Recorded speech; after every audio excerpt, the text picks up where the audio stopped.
Here we go. Back at it. Episode 31.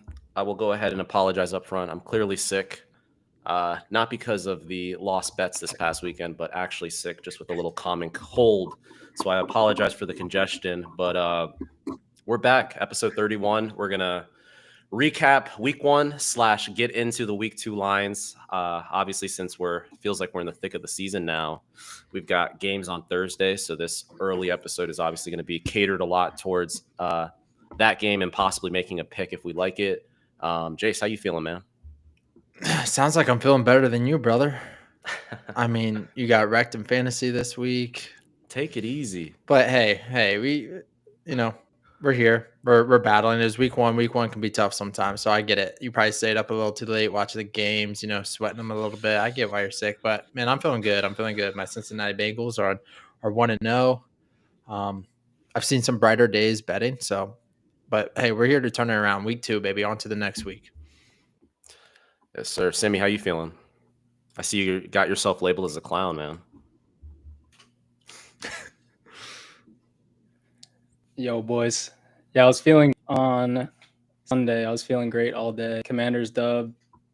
A couple of looks that I had foreseen that came true. And then into Sunday night with that Ravens-Bills matchup, which was a great football game. But just terrible being on Ravens plus 1.5, Ravens plus 1, Ravens pick.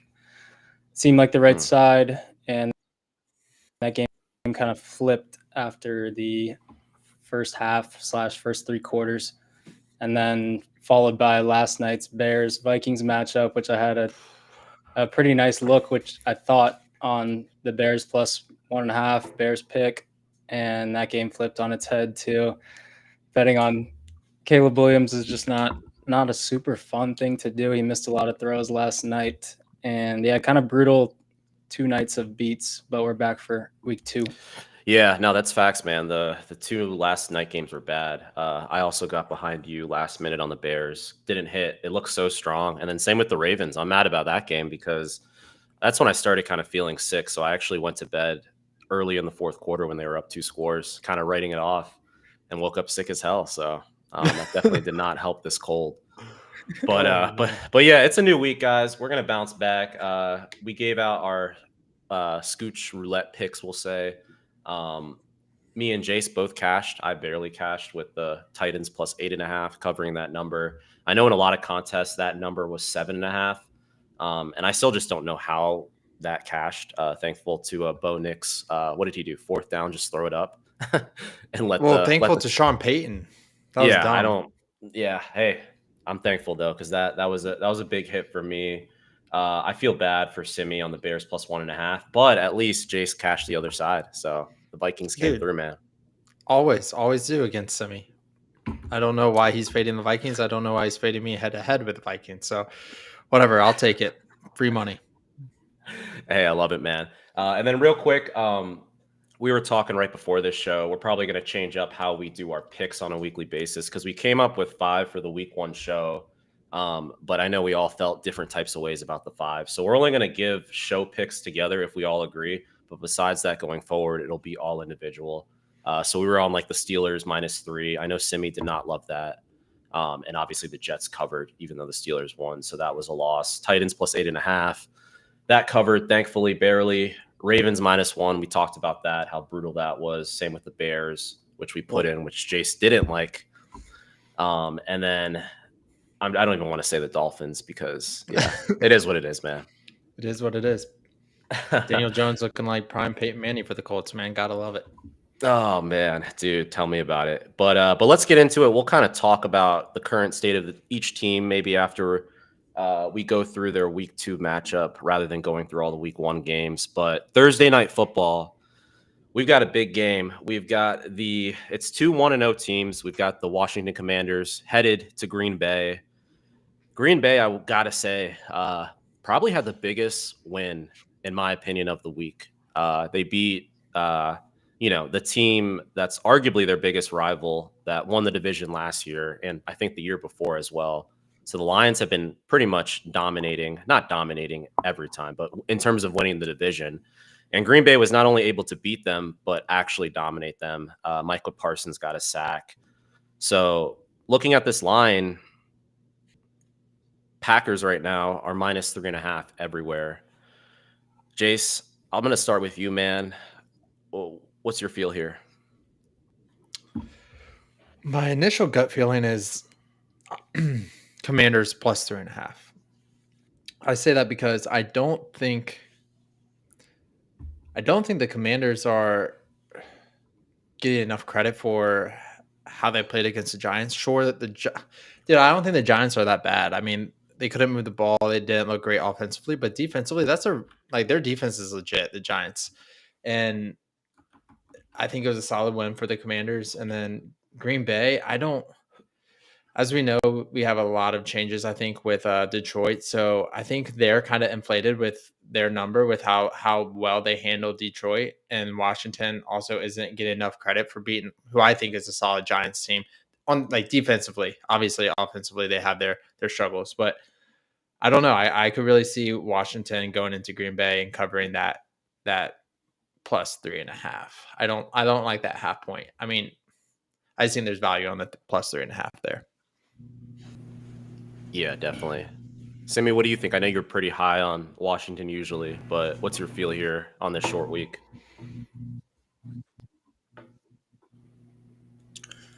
Yeah, on the 3.5, I would like to take the Commanders.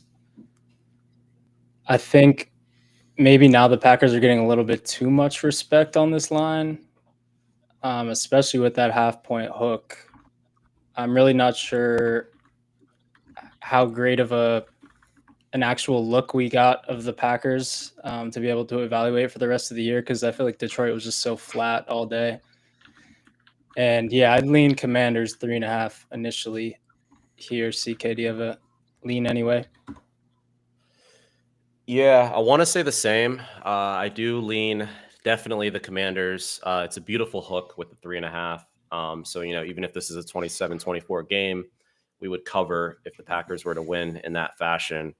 But I was listening a little bit to Sharper Square, and they were talking about how historically favorites, just how well home favorites do on these Thursday night football matchups. So I think if this was like a Sunday game, I'd definitely be all over this. But with the short week, the travel, it is a little more hesitant. But this is definitely. I'm still going to bet this, I think, to be honest. So I'm definitely giving this play out for myself, since we're not going to do another episode before this game. You guys don't have to hop on, but this is definitely the CK NFL Sharp play, early play, we'll call it. I concur. I'll get on that with you. Let's go. I actually do like this a lot. Yeah.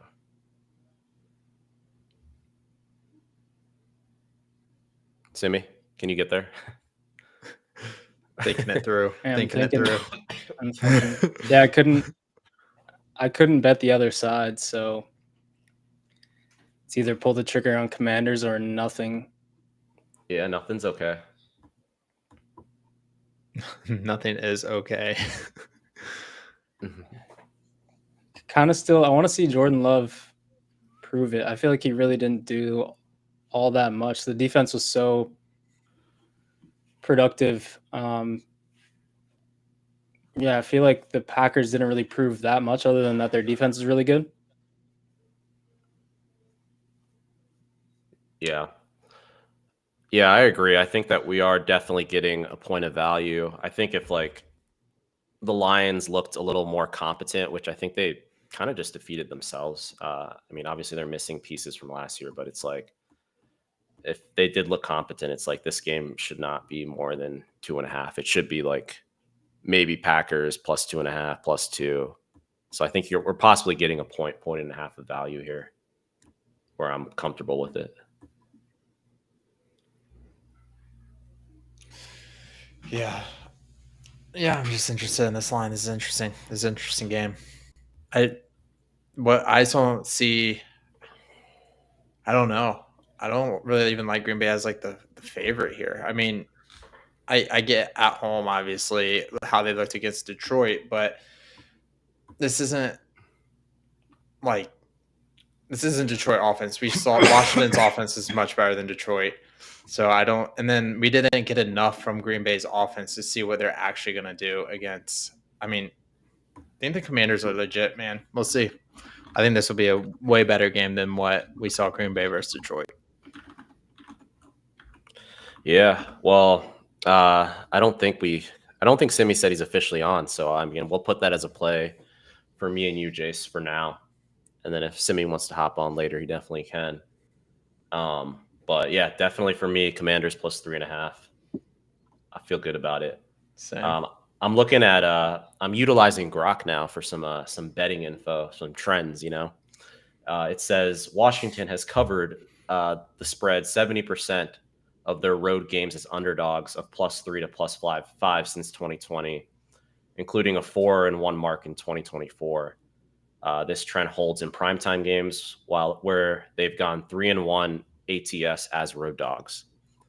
So they've been really good, especially in the Jaden Daniels era, in this spot where they're a dog that's more than 2.5 but less than 5. I think this is definitely a good range to take them. So I like it. There we go. All right. Well, let's keep it moving. I will make note of that official play. I feel good about it, and we're definitely going to cash that one. Next game, I'm excited to talk about this one. We've got the same number, the spread currently at -3.5. 2 1-0 teams again. We've got the Jaguars coming off a defeat of the pathetic Carolina Panthers. I'm not ashamed to say it again. And then we've got the Bengals, who are not very overwhelming, but they did get the win, which is big. They're 1-0, coming back home and hosting the Jaguars. Bengals -3.5. Simi, I'm going to start with you on this one. What's your initial feel here? I think I lean Bengals here to open up the game, open up the offense. I feel like they were just it's something about that Browns team and Myles Garrett.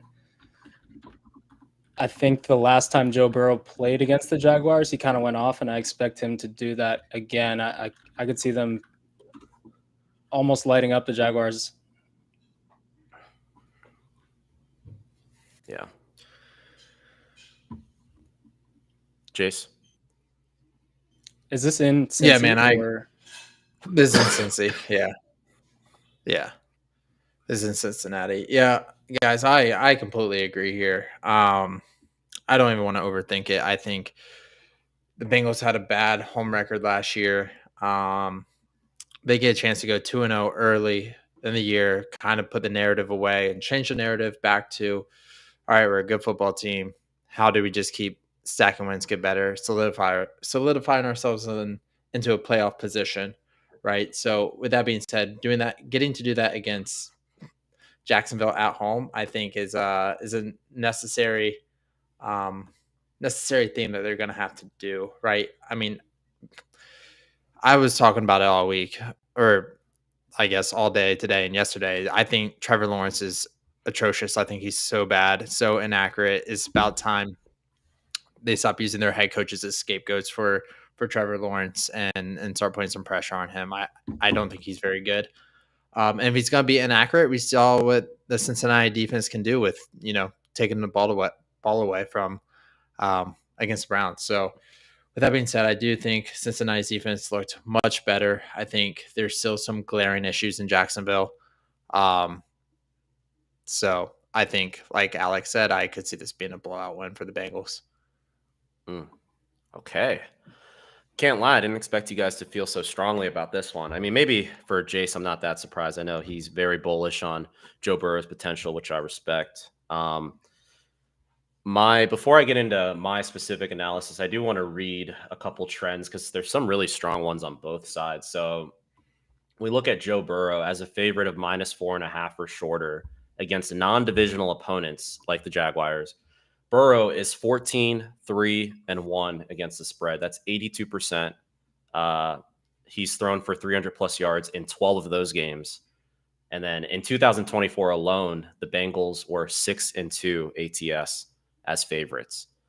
So I think where we see the Bengals, at least from last year, struggle, it's actually not when they're favored. They usually struggle when they're a short dog, like in Kansas City. Not actually, but they covered that game, so I can't use that one. But we've just seen so many games where they're a short dog and then they fail to get it done at the end, or the defense collapses.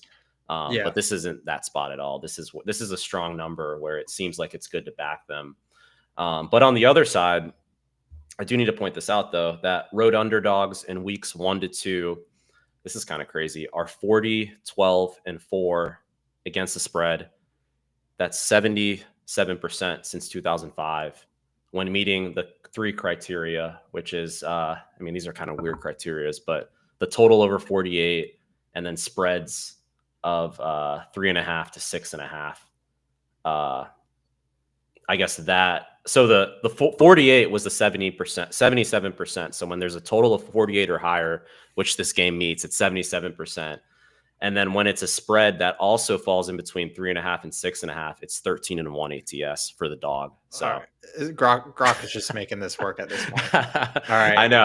Let's not overthink it. Like the Bengals, they struggle with, they really struggle, like you said, with Myles Garrett and Cleveland's, ability to disguise coverages from Joe Burrow, right? And I really think that's where you see the Cincinnati's, like, whenever their struggles are offensively, it's always against, like, it's very weird. The Patriots they struggle against, and then like the Cleveland Browns, but everyone else, Joe Burrow, like, he feasts. So, with that being said, I think he's gonna light up Jacksonville. Travis Hunter is about to be welcome to the NFL. Yeah, he's gonna torch, bro. Yeah, I really like the Bengals here too. I do think, to be honest, that this number does have potential though to come down. I've seen some sharps say that it might come down to 2.5, which I would be all over. I don't know if it'll actually stay there, but if we could get anything below 3.5, I would definitely be having this as one of my biggest bets of the week. Dude, what is Trevor Lawrence and Joe Burrow head to head? How many? They've only played like once, right? Not a lot. They played the national championship. Oh, you're including that? Yeah, why not? Well, they've played in the NFL against each other, right? No, yeah, for sure. Yeah. He owns Trevor Lawrence. A lot of people own Trevor Lawrence. He's just a bad quarterback, but yeah, he's 2-0 against him. Yeah. Okay. Not like it really matters, but dude, I think Carolina's just awful. Did you guys see all the videos of like Bryce Young just head is wandering, looking at the Megatron and stuff like that? Like, yeah, that was weird. I don't put much value on that win against Carolina, man. Yeah, no, that's fair. I will say, playing devil's advocate, what I have heard and what I do agree with is the Jaguars. I will say the strength of their team is their pass rush. They do have some good pass rushers. So I do think it's all going to come down to the offensive line holding up, which I know that's been an issue. I don't think they have anyone as dominant as a Myles Garrett, but overall, like the pass rushing unit they have, they can get pressure. So that would be my only concern there. Yeah, but if Burrow knows where to go with the ball, like he gets it out pretty quick. Pressure isn't like we've seen, the Ravens, we've seen who throw who really like the blitz. We've seen Steelers who get pressure. Like Burrow doesn't struggle in those games. It's like trying to figure out where to go with the ball against the Browns, which their secondary does a great job disguising coverages and being pretty sticky, right? So, but I don't know. I don't see that out of Jacksonville's DBs. But then again, like I don't even know outside of Travis Hunter, who's the other DB. Yeah, no big names. I'm trying to think. I think they don't even have Cisco anymore. He's on the Jets. Yeah. But yeah, no, definitely no notable names in their secondary. The strength of their defense is definitely their linebackers. And then, Josh Allen, if you want to say Trayvon Walker's solid. I wouldn't say he's great, but definitely capable. So just no Denzel Ward strapping up. Yeah. So we'll come back to this one since this is a Sunday game, unless anyone wants to make it official now, because if there is line movement, you can't take this on the Thursday or Friday show. So I'll make note I'm that close. Okay. Yeah, I'm close to. Dude, me too. I think it's gonna go the other way, but you I'd be think, so mad. dude, I could see Dude, it Bengals start going to 2-0. 4.5. Yeah, it'd be huge. No, I could see but I could just see 2-0 the public Bengals has looking a at nice the ring. game. Yeah, I could just see the public looking at the game against the Panthers and being like, "Oh, the Jags dominated them." They didn't even dominate that game. But people don't know that. They're just gonna like look and be like, hey, Travis Hunter's making a big difference. The public will come in and on Jaguars, I think, as dogs. All right, let's hold off then. We're gonna be Yeah. kicking ourselves when this thing is 5. Hey, don't say that, man. We'll hold on strong, but let's keep it moving. This is a super interesting game. We've got in the Sunday 1 p.m. slot as well, the Patriots going on the road to Miami. We know how we feel about Miami after last week, but I'm shocked to tell you that the Miami Dolphins right now are favored -1.5 at home against the Patriots. Both teams are 0-1. Both teams, I would say, disappointed, as in not winning when they were favored in week 1. Sammy, could you look at all to Miami here as a possible bounce back to at least cover the short number against the Patriots?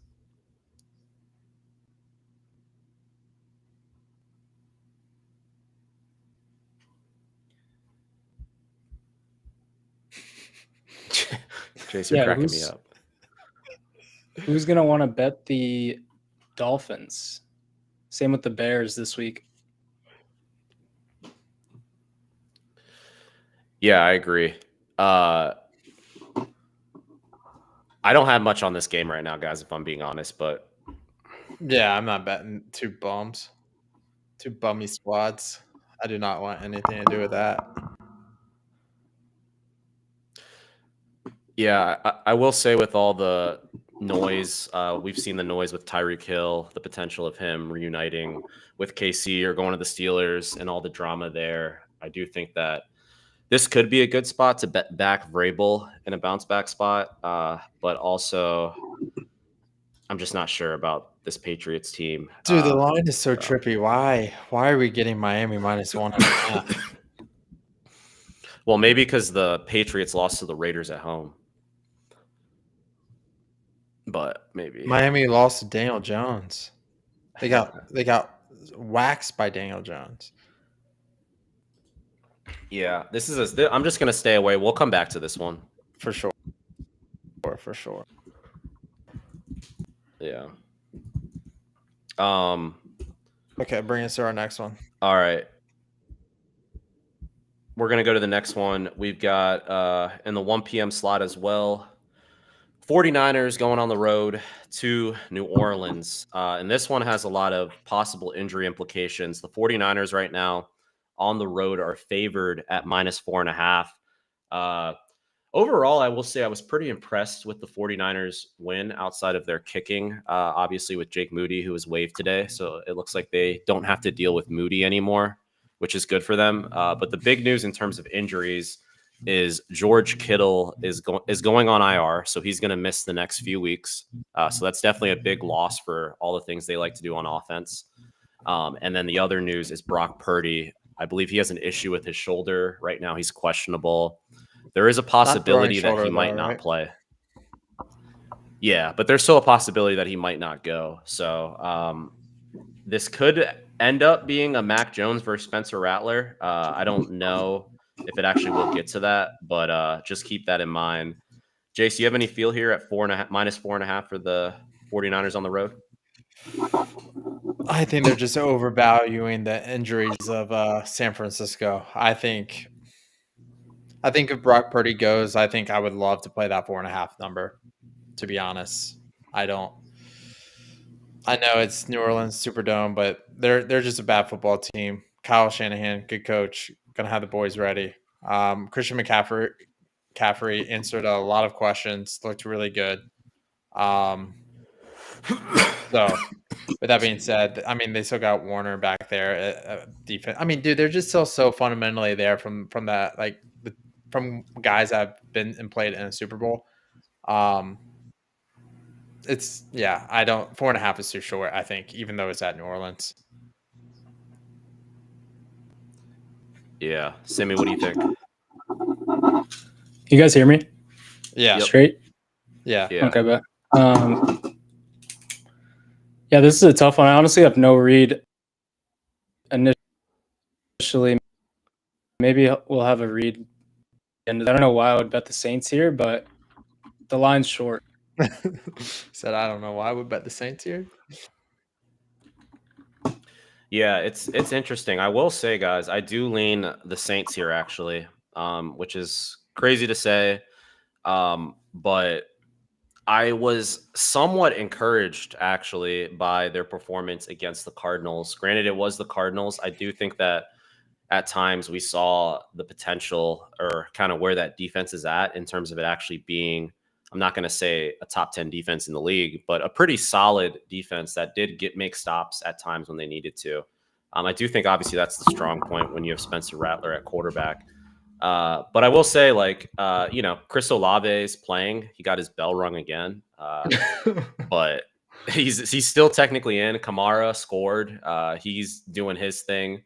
They didn't have much success running the ball, but I do think I just want to say that with all the injury, the potential of injury news, and a whole bunch of stuff, assuming Brock Purdy's even going to play, I do think that there's value on this 4.5. Not enough to make it an official play, but definitely a lean for me at this point.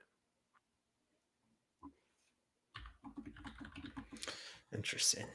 Yeah, so we'll come back to that one though. I don't have anything else unless you guys do. All right, we've got, I think next our biggest spread of the week.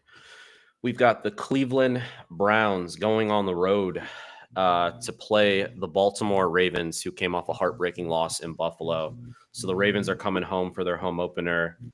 The spread right now, this spread has been all over the place. So I did see some 10.5s at one point. It looks like the 10.5s might be gone, but there's 11.5 has a 10.5 right now. Yeah, I believe so. I'm seeing an 11.5 there, but really, yeah, at -105. So, but for the most part, it's all at 11.5 or 12.5. There's a couple -11s actually.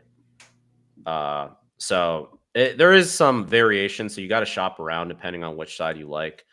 I will say my initial gut feeling is Ravens at home against bad teams. I feel like they usually dominate. And we've seen in the past, especially during these afternoon games, I feel like the Ravens and Lamar just light it up. You'll get like a 3-touchdown game for Derek and like a 3-touchdown game for Lamar rushing. And this could be a blowout. But at the same time, I mean, Jace, you kind of hit on it. The Browns defense is capable. Joe Flacco is serviceable at the very least. And yeah, I mean, I guess like my initial feel would probably be that this is too many points. If I was going to take the Ravens, I'd want to take them at like -9.5 at a single digit number. But I would probably lean Browns right now. What do you think, Jay? No, I agree. I think whenever you get to these massive numbers in the NFL, it's just these guys are professionals, right? Like this is their job to go out and perform. Joe Flacco doesn't have very many games left. He's wanting to have a good end to his career. Cleveland, Especially in Baltimore. True, it's a big game for him. And then like Cleveland guys, they didn't look bad. Like their defense looked very sharp, a lot of pressure. What they allowed 113 passing yards to Joe Burrow, and Jamar Chase and T Higgins. So with that being said, I just think if it's, you said there's you saw 11.5 out there. Yeah, I see a -11 actually right now. Well, yeah, but if you can get the plus 11.5. Oh, sorry. 12.5. 12.5 is out there. My bad. Okay. If there's a 12.5 out there, I just think that's too many points. I mean, even with let's be honest, guys, both of them did not look that bad. I don't think, like, obviously the Ravens looked really good. They blew the lead and everything, and playing against the Buffalo Bills, I get it. But I think there's a lot to be happy about if you're a Cleveland Browns fan. Like their offense did not look bad outside of some unfortunate tip interceptions, So that's where I would stand. Cleveland plus 12.5. There we go. Yeah, I'm leaning with you on that. You got a total on this game? The total on the game right now, 44.5. Yeah, that's what I'm seeing. Yep. kind of lean the Ravens here. Mhm. I don't think I see myself betting this game, but I lean the Ravens and think the Ravens might hit that total almost by themselves. Ooh. Expecting Yeah, to run it actually, up. I see a 45 on BetMGM, and then I see a couple of 45s and 45 and a half as well. It looks like ESPN Bet's the only one with the 44 and a half. Just FYI. I think they're going to run it up, and their defense needs to fix whatever that display was on Sunday night. That was embarrassing. Jair Alexander, he's got to look the part. That was completely embarrassing. Man, he's just got to grow up. Gotta grow up. Yeah, Some Grow up. immaturity. We'll take the ball. yeah, they got to figure something out on that defense, and I think they're going to figure it out against the Cleveland Browns. Man, what did he say? He said he walked out there as a captain. He wasn't he even got selected as suspended. captain. He said, "I thought Coach knew I was from there, so." He said, "I thought Coach knew I was from Charlotte, so of course I'm gonna walk out." He got suspended. LaFleur said, "Nah, G, you're done." We'll take the ball. He said, "We'll take the ball." He said, "Why's Jair out there?" My bad, Coach. All right, mate. All right. But yeah, no, I got you. So I'm gonna make note of that. We'll revisit this one as well. So me and Jace are leaning the Browns, and then Simi leaning the Ravens. I like when we're on different sides. It kind of is nice to hear the reasonings there, especially as we go into the rest of the week. But let's keep it moving. Well, the last thing I want to say about that game real quick is this game does remind me a lot. I think it was week 2 last year. Raiders, Ravens. You remember that game, Simi? Yeah, I lost Survivor on that, I think. Yep, exactly. Brutal. Not saying that the Browns are going to win outright, but we have seen, especially early on, and the same question marks with that defense. Because like the Ravens defense got better as the year went on. I don't know if that'll be the same story here, maybe after week 1, but it is kind of a reminder of that same spot. So something to keep in mind. All right, we'll move it on though. We're going to let's go to Dallas. So Dallas coming back home. They've got extended rest here after losing in Philadelphia on the home opener or on the NFL opener. But they're taking on the Giants, who I feel like no one at all is high on right now. The number on this game is interesting though. So the Cowboys right now are -5.5, and I actually see some -6s on some books. But for the most part, it looks like it's -5.5. Jace, what do you think? Dude, I can't play this one, man.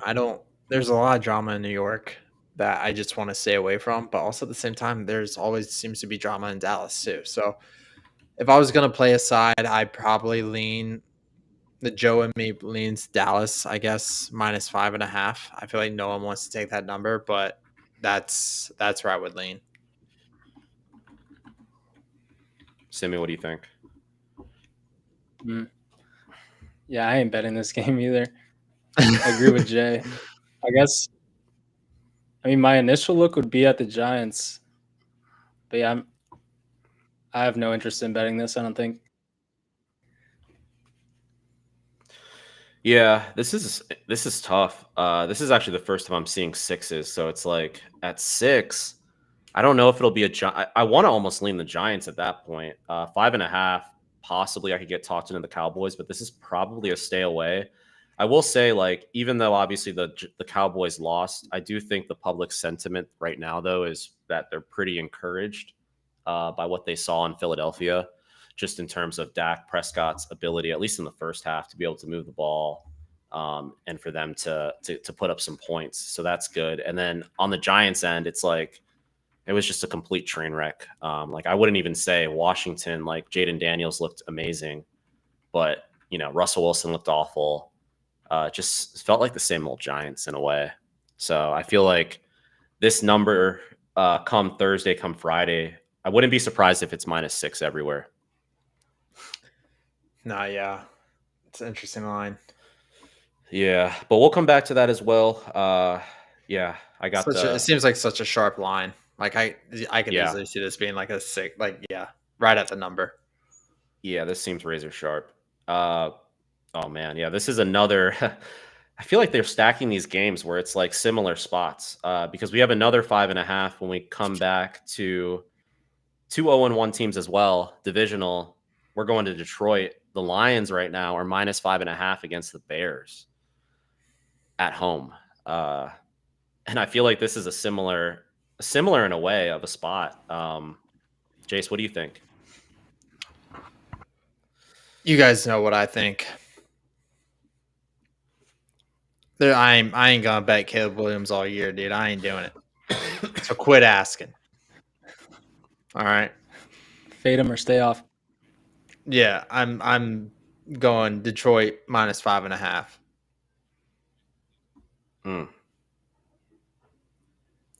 Is that official? Yeah, that's Aligned. official. Simi's aligned. I think Detroit blows out Chicago. Back-to-back divisional games. You get, man, I wish we were on Twitch because of, but I'm not gonna. I'll keep it G-rated. It's a kid show. You get Thanks, Caleb. You get Caleb Williams. In Detroit. He's a mental midget, man. There's no way he's gonna bounce back. If this was like a guy who has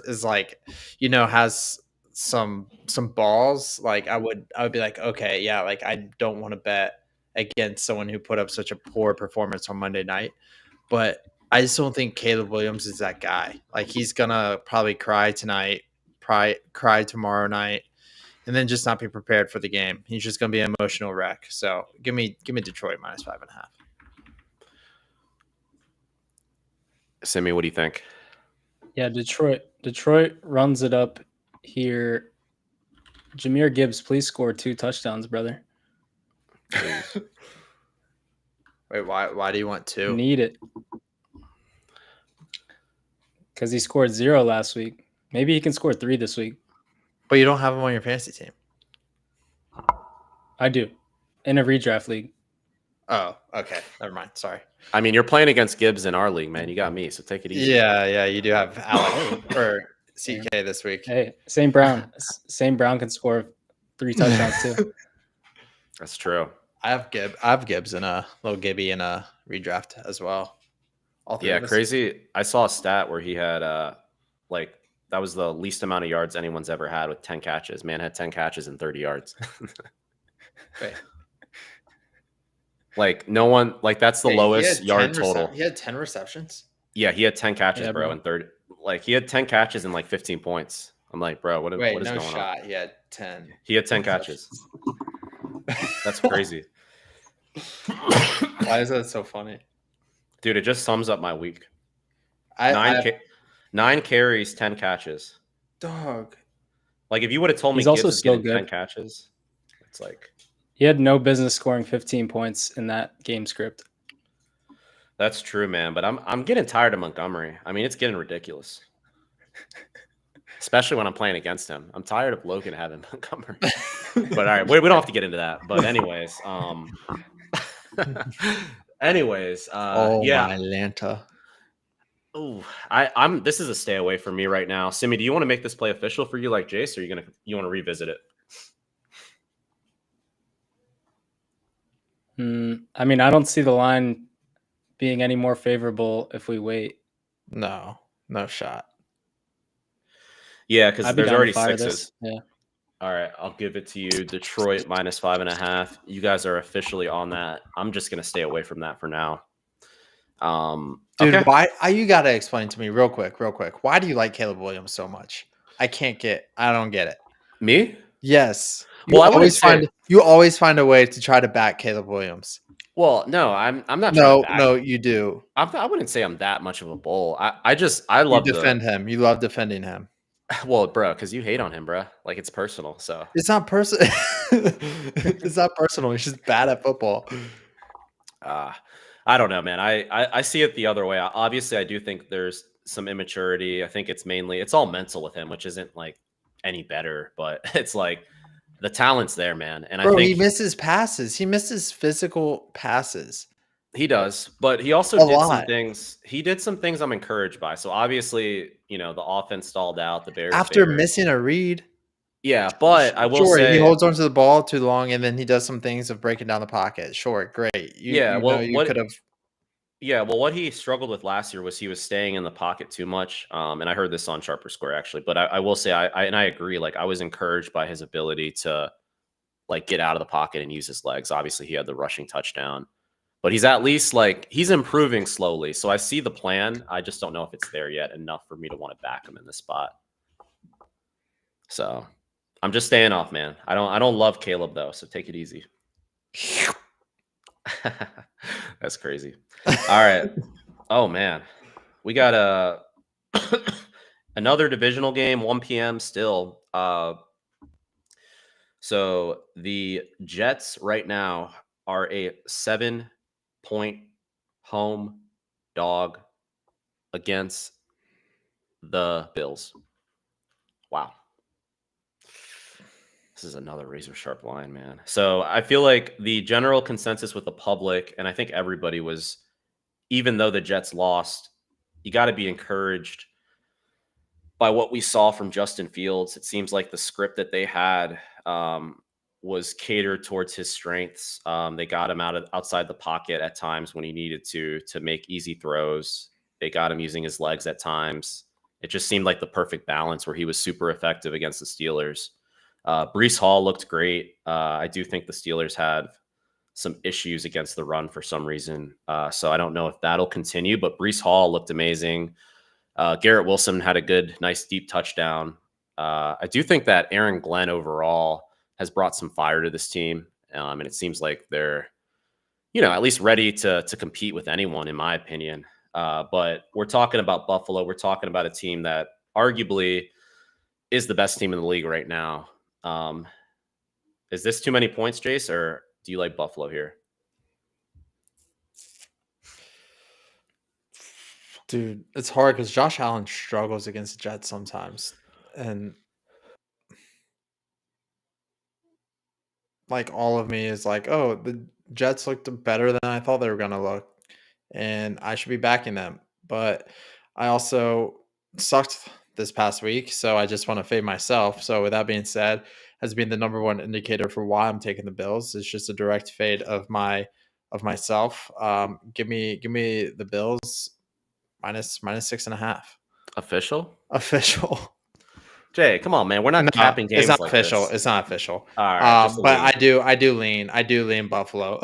Sorry, had to provide some comedy relief there. I do lean Buffalo minus 6.5. Okay. Sammy, what do you think? It's a direct fade. Yeah, of I'm fading Jace. myself, man. You said this is Yeah. in New York, CK? Yeah, it's at MetLife. It's up, yeah. Well, I guess Buffalo is also. Well, it's in dumbass Jersey question. actually, but But Oh shoot. Yeah, you're East right. Rutherford. I mean, I'm not going to bet this game if I'm being honest. But I feel like, yeah, I mean, this is a tight line, bro. Tight, no edge. Would be the Jets if I had to pick, like, gun to my head, but I'm not betting this. yeah, I agree with you.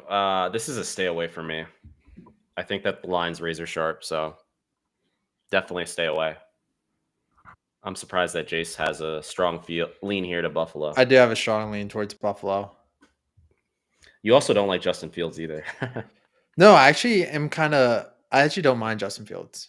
I actually think the Steelers probably should have stayed with him last year for the entire season. I think they would have had a better year. Sure. But no, yeah, I don't mind Justin Fields. Not a hater. Fair enough. Yeah, I'll revisit this one. I want to see kind of where the number goes as well, because this could be. I mean, the sevens could be gone. It's like at 7. I don't know. I don't know. This is a stay away. But let's keep it moving. We've got the Steelers coming back home, and they're favored now. I have a strong lean here without really looking into this game too much, but the Steelers are -3 right now against the Seahawks. The Seahawks should have covered, I'm going to be honest. I feel like they looked pretty solid against the 49ers up until Nick Bosa came storming in and Sam Darnold fumbled in the red zone, basically ended it. But I definitely thought that the Seahawks were going to cover that 2.5 number for me. Obviously, they didn't. But I will say, I've got a pretty heavy lean right now to Seattle +3 in Pittsburgh. I think that the Steelers, I don't know. This just is not the spot that I want to back them, if I'm being honest. What do you think, Simi? I could agree with that. I don't know if I see Aaron Rodgers having 2 straight good games, to be honest. Yeah. I would only look towards Seattle here. I'm Jace. staying off this one, boys. For reasons previously mentioned, right? Like, I don't know if I see Aaron Rodgers having 2 good games either. And then also, I don't know if I see Sam Darnold really picking this Steelers defense apart. Because he's kind of like more of a sitting duck, where like I think Justin Fields put some more pressure that we saw last weekend with his legs, where I think Sam Darnold, if he's just looking to purely sit in the pocket, he could see some ghosts in Pittsburgh. So I personally do not want to play this wing at all. Yeah. That's an undercap. CK, you got a total? What's the total? The total right now is 40, at 39 and a half. Yeah, 39.5, 40. Okay. Man. No edge on that. But yeah, that's an undercap. Hey, we said that about the last one, and that ended up being the highest total. Steelers Jets. No, Buffalo. Well, Ravens. yeah, besides Buffalo Absurd. Ravens, but in the early slate. That was crazy. I mean, I hear you, but it's just kind of like betting against Rodgers having back-to-back weeks doing that, you know. And back-to-back weeks by the bad weeks by the Pittsburgh defense, who's expected to be a really good defensive unit. So I don't know. Yeah, so the Steelers do have some injuries. I think Joey Porter Jr. went out of the game. I don't know what his status is. Deshaun Elliott's going to miss some time, which is arguably one of our best safeties. But we did bring in Jabril Peppers. So I don't know how accustomed he's going to be to go this week. I don't even know if he will. I don't even know why the Patriots cut him. I still think he's got some juice in the tank. So that's at least good for them. But, I mean, we've got just certain guys like Cam Hayward, older guy. When he's good, I mean, he's one of the best D linemen in the league. But he didn't do camp. He held out for more money, got paid last minute, and he just looked really out of shape. So I don't know if he's going to be ready to go. Like, I mean, he was huffing and puffing like in the first quarter, so he was just not ready to go. So yeah, I don't know. I think the Steelers defense is very good, obviously, and I think they'll only get better as the season goes along. But right now, I'm making it official just because I could actually see.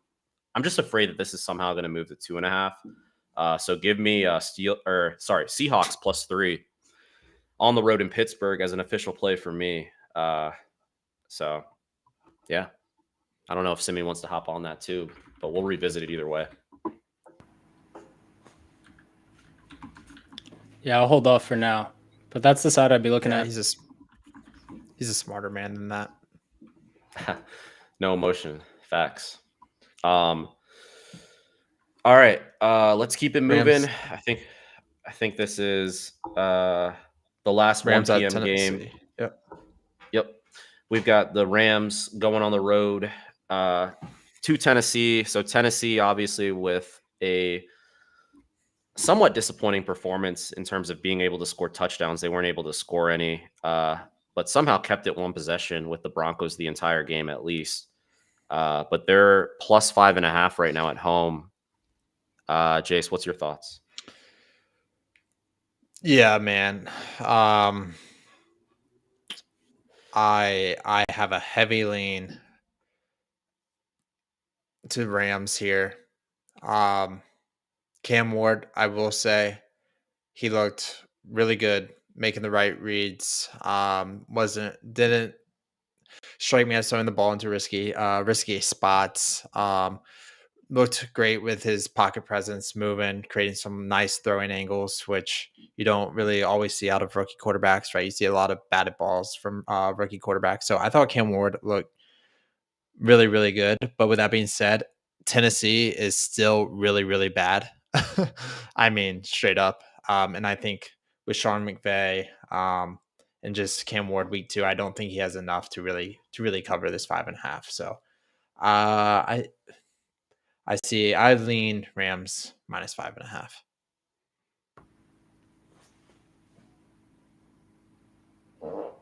Oh, sharp.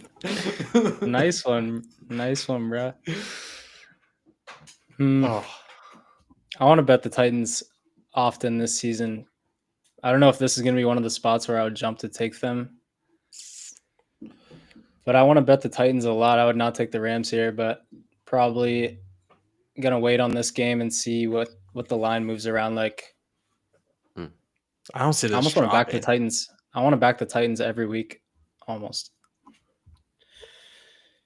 Yeah, I kind of feel the same way. At least at 6, and there are a couple sixes out there. At +6, I could think about it, but for me right now, this is still a stay away. I want to see actually if this Titans defense is legit or if Bo Nix was just clowning, because that'll tell me a lot going forward. But yeah, right now this is just a stay away for me. Yeah, I would not put Matthew Stafford and Sean McVay in the same camp as Bo Nix sophomore slump. I don't know. He did not look good. Bo Nix looked horrible, actually. Yeah, he definitely did not look good. Talking about Bo Nix, our next game, we're moving to the 4:00 slate. We've got Denver going on the road, 2 1-0 teams. They're coming to, we'll call it the field house where Daniel Jones looks like primetime Peyton Manning. They're coming to Indianapolis, and the Denver Broncos are favored on the road at -2.5. I mean, I'm going to say it right now. I've got this is definitely a strong lean right now for me to Indianapolis. What do you think, Jace? Oh, man. I think, dude, this is hard. It is a tough game. Razor sharp number. I could see the Colts losing on a field goal, to be honest, at home. I don't know if if I would have gotten to see the Colts in a close game against Miami, I would feel way more comfortable with this tight line. Having not seen the Colts and Daniel Jones have to actually perform under pressure, it makes it really hard for me to see what he's going to do in a close game. With that being said, I just can't play it. I don't know what Daniel Jones I'm going to get. And I don't know if this is just a year of regression for Bo Nix and the Broncos too. So with that being said, this is just a no play for me. Simi. Hiding like Biden. Come on. Hiding on this one too. This is going to be a tough choice for Pick'em. Gun to my head. I feel like I'm going to go with the Broncos because I don't want to believe that Daniel Jones is going to play 2 good games in a row. But yeah, classic stay away spot here. Nothing to guess, no edge. Yeah, I definitely have some thoughts on this one. In fact, I'm actually going to make it an official play for me. Indianapolis +2.5 at home. So we've seen the 2.5 number really matter a lot recently. I just feel like there's more and more games every year that are becoming 1-2 point wins for different teams. I mean, we saw it multiple times this past week. So even though it is less than a field goal, I do think that there is important value in that key number of 2. So getting a 2.5 is nice for a home dog that I mean was obviously very impressive. I will say I'm not expecting Daniel Jones to be the second coming of Peyton Manning, but I do think that he is competent. I think that it was encouraging to see in week 1 just how comfortable he was in that offense. And how decisive he was. I think that was a big reason why the team was successful. So yeah, I mean, again, I think for a guy to win the job in camp, he was not expected to be the starter. And I think he's just, again, the pressure's off. He's out of the city that drafted him in New York. He's with a somewhat competent franchise that's done well with quarterbacks. He won the job and he's just playing, cutting it loose. So if we're getting value at home, where for Denver, I did not see that with Bo Nix. I was disappointed with their offense in so many ways. So I just don't see them coming on the road here and feeling comfortable for them to take control. Is this the most weapons Daniel Jones has had in his career too? I mean, or the Giants might have just been that bad, boys. I mean, now Yeah. that we're looking back on it, right? Like Oh yeah, definitely. the Giants were just that bad. And I agree. I think also having the running game and the weapons at wide receiver has helped Daniel Jones. I think it's also helping JT. We saw him. I think he averaged a decent amount of yards per carry. And looked has some like 15-yard runs, which allows Daniel Jones to have more time and throw it to guys like Michael Pittman, who also has seen progression. I mean, he looked terrible with AR-15 back there, but now actually has some fantasy value. So Cameron, I think I could get there. But I'm gonna wait. I'm gonna wait. But I like the cap. I think it might be sharp. Okay. Tyler Warren looks like the truth. too, Dude, Jay. yeah, for sure.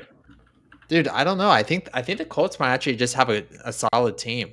I think two things are true. I think the Giants were really that bad, and I think AR-15 is actually really that bad. Yeah, Lee, Cam. My bad. I thought I was muted. I wasn't.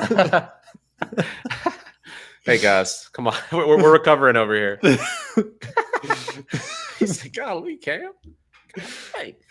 My bad. No, I think like I said, I think the Giants were that bad, and I also think Anthony Richardson is that bad too. Yeah, he trash, man. He garbage. He took himself out of the game. What the hell? Tap me out. Has he started a game since then? I don't know if he has. Nah, bro. He doesn't deserve to. All right, bring us to the next one, CK. All right, another 4:00 game. I'm excited to hear your take on this one, Jace. We've got Carolina going on the road to Arizona. Right now, Arizona, same number as they were against the Saints, -6.5. What do you think, Jace? This is actually going to be an official play for me. Carolina +6.5. What's your cap on that? I don't think. I actually don't think Carolina is as bad as they looked at Jacksonville. They had that big delay. I think kind of hurt any rhythm you can get in that game. Also, it was week 1, and then I think Arizona will be a good spot for them to get in a rhythm, get their game back. I also think Bryce Young has responded to adversity well in his career, and I think being year 2 for him, year 3, Year 3. yeah, year 3 for Bryce Young, and him kind of seeing the urgency of where he needs to be. I mean, it took him half a year last year. I think he's going to figure out much sooner this year and get back. And him and McMillan had like they had some good chemistry. So I don't see the offense doing as poorly as they did last week, but it's also the Carolina Panthers, and you just got to come up with shit to say. So I think 6.5 is just too big of a number. So get Carolina +6.5. Simi. I think we might end up being aligned here. I want to see a +7. But yeah, it's either take the Panthers here and they cover, or they just suck and I'm not going to want to touch them for much of the rest of the year. So yeah, I'd back the Panthers here, but would love a +7. So I'm going to maybe wait and see if the line will move.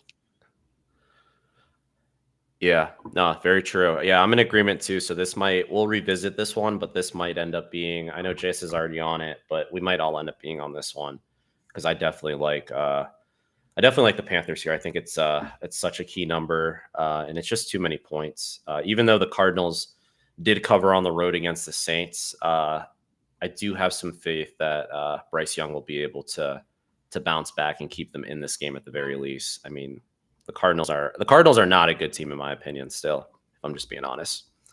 So I like it. We'll keep it moving. So the game of the week, it's going to be the Super Bowl rematch. This is the last game in the 4 p.m. time slot.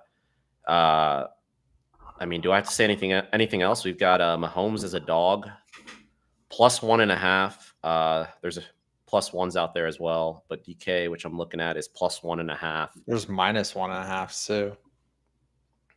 Unless looks like on draft or not on DraftKings, on ESPN Bet. Is there? I mean, I'm looking. I mean, I don't know why you would take that, but if you get Eagles +1.5. No, they're +1.5 on ESPN Bet. Oh, So yeah, they're dogs everywhere. okay. Jay, I'll start with you, man. Yeah, dude, I like Kansas City plus 1.5. I like them to win this game, even on the money line.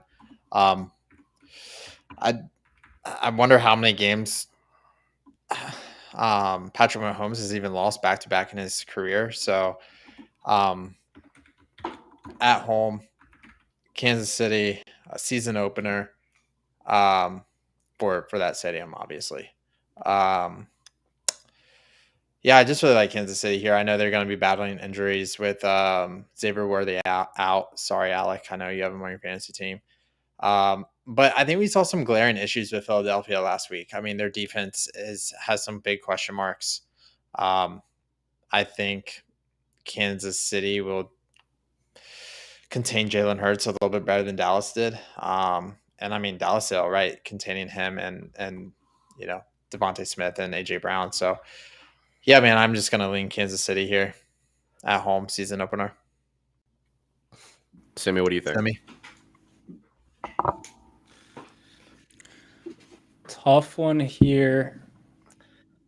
I feel like in these rematches, I've been trying to take the other side from the matchup last year, and that has not been working. Just like Bills Ravens, the Bills won again in the same fashion that they won last year in the playoffs, and kind of makes me lean to the Eagles here. Yeah, I'm leaning Eagles, but not confidently yet. I need to do some thinking on this one the next couple of days. CK, you got a confident opinion? So I did already bet this game, so I was gonna go ahead and make it official. I took Kansas City plus 1.5. I will say I have had some not doubts, but I wouldn't say I'm as strong as maybe how I felt about it before. So I mean, obviously the big news is Xavier Worthy's now going to miss time, and then already Rashee Rice is obviously not going. So I mean, do I still think Patrick Mahomes at home fighting going against 0-2 is going to find a way to get it done? Probably. But yeah, I'm just going to go ahead and make it official just because I've told myself for the rest of Mahomes' career when he's an underdog, especially at home, it's an auto bet for me. Unemotional, just auto bet it. Yeah, this is an auto bet. As a Bengals fan, though, I'm not gonna lie. I would love to see Kansas City 0-2. I'm sure you would. Having to not go into Burrowhead for the AFC Championship would just be a fantastic thing as a Bengals fan, and probably for you too as a Steelers fan. Come on. Oh yeah, true. Well, I was gonna say, I mean, y'all got to make the playoffs first. You're talking about AFC Championship, like this 2021. Dude, if we make the playoffs, we go to the AFC Championship every year. Hey, yeah, no, that's true. Yeah, so that's gonna be official for me. Yeah, KC plus 1.5. Jay, are you official on that or not? Dude, I can't get official yet. there. We can revisit. I'm gonna be having the in-laws over for that game. So you'll be decked out in Eagles gear. I'll probably be decked Eagles out in jersey. Eagles gear, out here cheering on the Eagles underwear. Kansas City. If I make an official play and I'm on Kansas City plus 1.5 and I have my Eagles gear on, like, come on, paint your face. Yeah, what that look like? Bad optics. Yeah, bad optics. I think I'm gonna end up on Eagles officially, but I'm gonna wait until we talk again on Thursday or Friday. Yeah, let's do that. All right, we'll revisit that one. Let's get to the primetime games. So Sunday Night Football. We've got Atlanta going on the road to Minnesota. I mean, I wasn't discouraged by Atlanta's performance against Tampa Bay. They did lose at home to a divisional opponent, which is never a good look. Or not. It's not that it's a bad look, but it's not usually encouraging. But I will say, I mean, Atlanta was in the game up until, Egbuka, Baker to Egbuka. I know I butchered his name on the last podcast, but hit our boy from OSU for the touchdown. But the Falcons right now are getting plus 4.5 on the road in Minnesota. I feel like JJ McCarthy's debut started off really slow, obviously. But come the second half, and just working with Kevin O'Connell, it's kind of expected. I mean, he looked pretty good. He was throwing it. He was scoring with his legs. Kind of just what you would want in really an NFL debut. Jake, could you get behind this 4.5 on the Vikings, or is that too many points? Give me Minnesota -4.5. I actually love it, dude. For some weird reason, it's like a gut feeling. I know this is going to be super emotional, so I'm actually going to make this a play because you see things in sports like this all the time, um, like a Nick Foles situation or a Lance Sanity situation, and like, dude, I feel like in the second half there was like a weird aura, like a weird just presence behind JJ McCarthy, and then like how they rallied behind him after the game, and just kind of like the immediate media shift from like this guy. I mean, I'll even say I was victim to it. I was like, this ain't the guy in the first half. I texted our group chat. It was like, yeah, this guy is not him. And then immediately like something switched in that guy. And the fourth quarter, he put up 21 unanswered points and looked great. And some guys are just ballers. Some people, just have the ultimate belief in themselves. And with that being said, I think this could be a weird looking run I mean, we saw it with Sam Darnold even last year on Minnesota, right? Like Kevin O'Connell, I don't know if he's just like the quarterback whisperer or what he is, but I love it. I love Minnesota -4.5 here. I think there's going to be weird energy with Kirk Cousins going back to Minnesota, still being a part of that team. I feel like Michael Penix is going to feel a lot of pressure to have to perform in that stadium, and I don't think it's actually going to be too good of a game for him. Sammy, what do you think? Yeah, that Kevin O'Connell, Brian Flores combination is pretty lethal right now. Yeah, Brian Flores is a straight dog of a defensive coordinator. He'll just blitz all night. Even their front four was creating pressure last night against Happy Feet Caleb. So, I mean, 4.5 could be a little steep. Maybe like 1 point rich. I feel like this could be like a 3.5. But yeah, this is going to be a tough one to bet on Pick'em too. I'm not. This is tough. I know why Jay's betting the Vikings. It's just tried and true. It's a fun team to back, kind of. And I agree with the aura that you saw with JJ. I probably should have just live bet the Vikings because I knew it was. I mean, I was like, "There's no way this guy turns the ball over again. I'm just going to score every time he touches it," and that's literally what it felt like. So tough literally team. what happened. Yeah, tough team to fade. No read on this one really for me. CK, what you got? This is definitely an early lean to the Falcons. I just don't know how.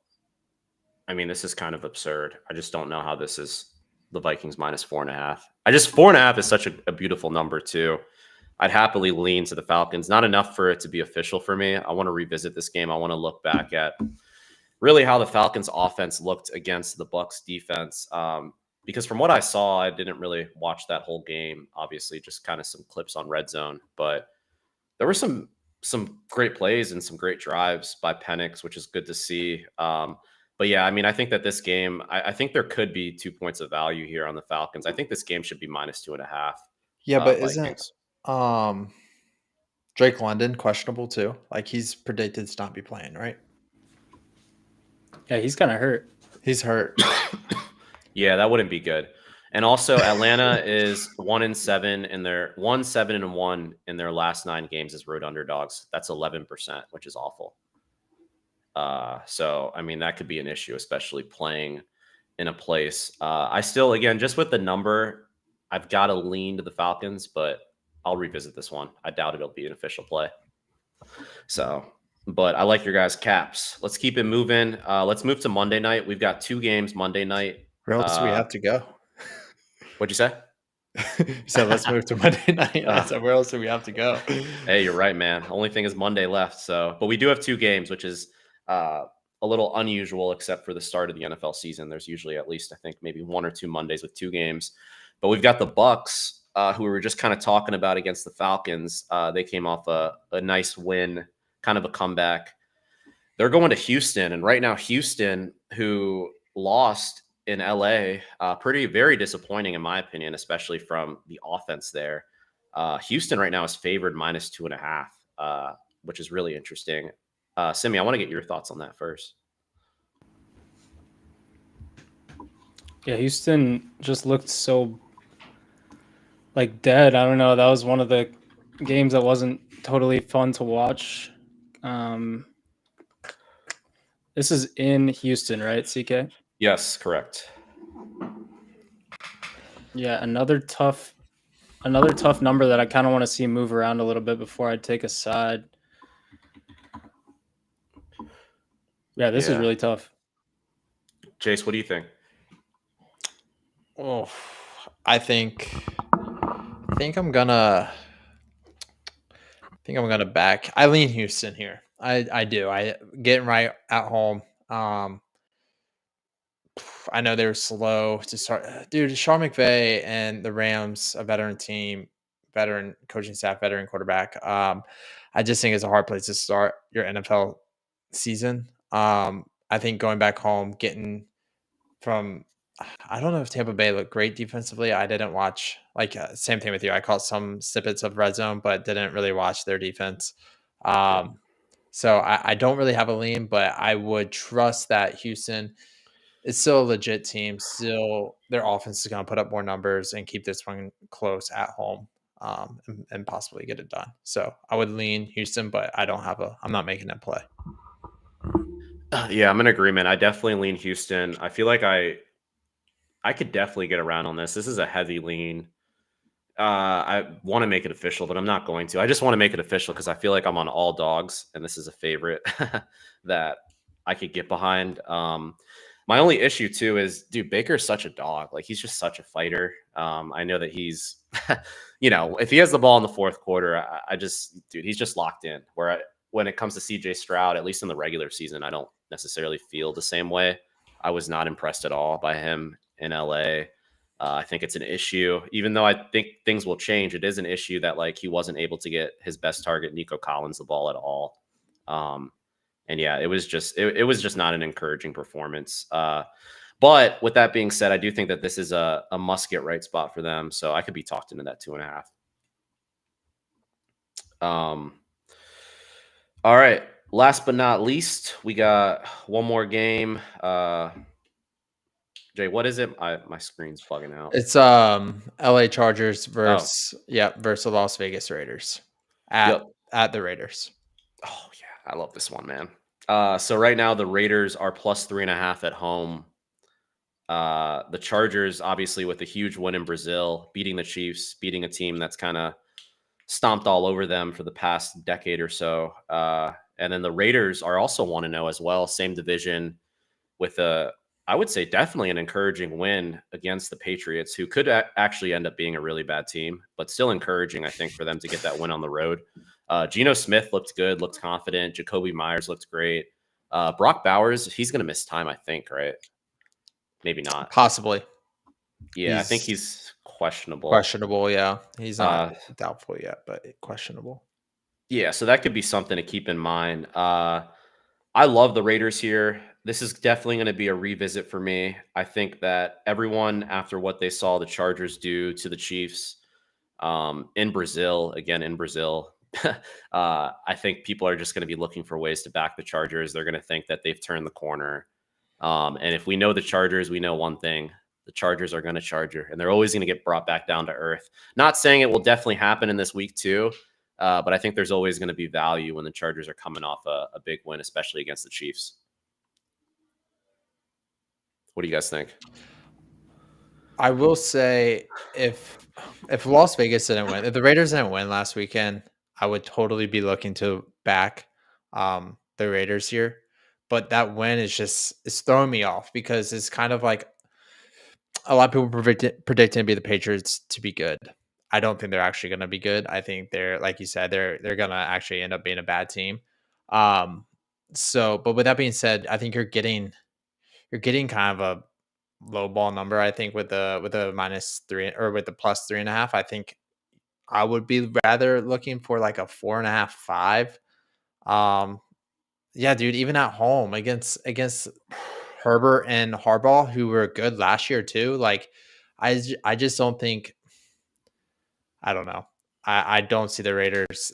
I think they might be relaxing too after a win that people were not even expecting them to get at New England too. So it's like, oh, we got to win. I don't think there's much urgency, even though it is a divisional game. And then, with the Eagles having the Chiefs this week, I think Los Angeles has a chance to go up 2 games, and this like on, for home field against the Chiefs. I think this is a must win for them, and I could see them actually covering this -3.5. Gotcha. What do you think, Simi? Yeah, I think I kind of agree with Jay. Normally, I would go with the home division dog, but I want to get on this Charger bandwagon. Honestly, I think they're going to win this division, and I'd like to see them start 2-0 here. I think they looked very legit on Friday, along with everyone else probably thinks that too, but I expect them to continue that, honestly. Justin Herbert looked like the man on Friday. Man, I mean, yeah, that's fine. But again, this feels like a Joe pick, man. This is very Joe. Hey, Yeah, Justin I'm gonna be Herbert. Joe- Justin I'm gonna be Herbert Joe on looked this one. good. Yeah, I mean, hey, the Joe money cashes sometimes, but yeah, the Joes will definitely be lining up at the window to take Chargers -3.5 against the Raiders. But nah, I can't look at the Chargers at all here. No way. But It's cool. interesting. Yeah, it is interesting. But again, we have some time. We're gonna come back to these games and shore up our best bets. I do want to shout out real quick where we're at though. So Simi's official on Detroit -5.5. Jace is official as well on Detroit -5.5, and also Carolina +6.5, and Minnesota -4.5. So he's got 3 plays out there. Simi has 1. And then I didn't make it official when we went through it, but I am official on the Commanders +3.5. Put me on there. I can't miss it. I got to give it now. If you guys want to hop on, let me know. But Commanders +3.5. Pause. Oh, Easy. Pause. Easy. Fair. And then I also have 3 more. So I'm on Seattle +3. Oh, wait. It should be Seattle +3, not 3.5. Seattle +3 is official. Indianapolis +2.5, also official against Denver. And then last but not least, Kansas City +1.5 is official. So I've got 4 dogs that are official right now. Not sure how much more I'll be adding to that. But yeah, that's where we're sitting right now, boys. Yo, real quick, before we jump off, if y'all want to give me like a week 1 fantasy star and or a week 1 fantasy clown, if you can think of both, that'd be straight. Maybe just a star, maybe just a clown. But yeah, a little week 1 fantasy. Oh man, that's good. Dude, I mean, I'll give you a clown. I mean, you got to go Jamar Chase, right? Jamar Chase was a clown. A lot of leagues have had him at 1.01, and he's going to put up 4 points I wonder when the last time is the average. What was his ADP? I mean, it was close to the first overall pick, right? So with that being said, I wonder when the last time they put up less than 5 points in a week 1 with the highest ADP. So clown, definitely Jamar Chase. I feel like, oh, dude, AJ Brown though could be up there for. I will say, kind of overperformer. I will say, or someone who I think bounced back. Dalton Kincaid. I mean, he got a lot of hate. He had a touchdown. He had 4 receptions, almost 50 yards receiving. I get it was a high scoring game, but in a big important year, I guess, for him, and after a down year, it's cool to see him put up actually some decent numbers at the tight end position. That's a good pull. Yeah, I think he caught every target. He caught that early touchdown. He did look good. Yeah. CK? My turn. Let's see. So I feel like the clown of the week shouldn't be too hard. I'll go with who do I want to go with, actually? This is tough. But before I give my clown, I'll give my star. So my star of the week is actually going to be Puka Nacua. He's just that guy. 11 targets, double-digit targets. Again, not a high-scoring game. They only put up 14 points, but 10 catches, 130 yards.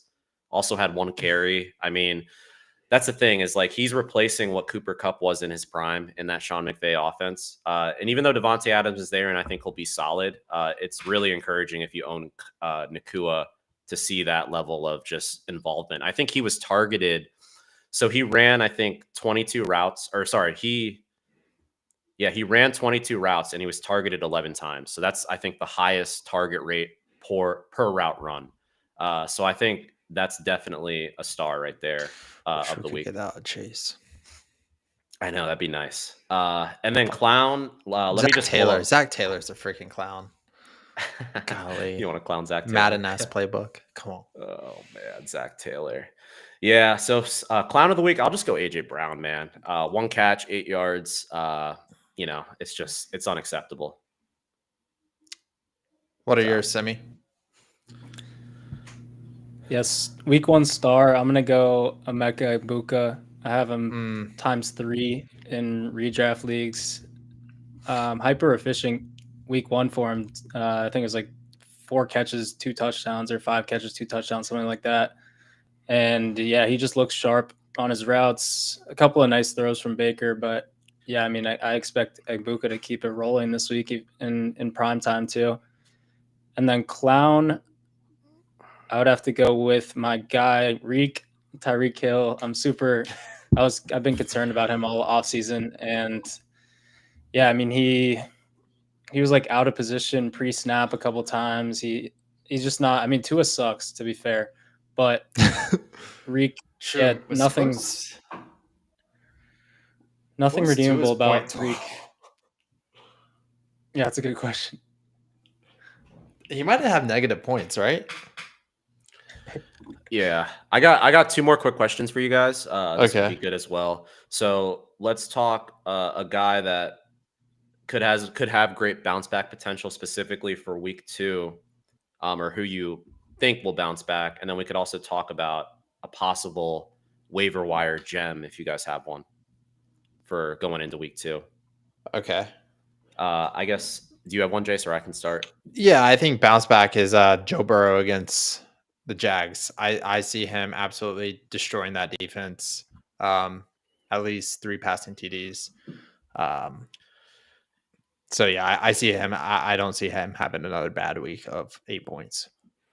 So you think that trickles down to Higgins and Obviously, Chase as well? Chase. Yeah. I do. I see Jamar Chase and T. Higgins also having really good weeks.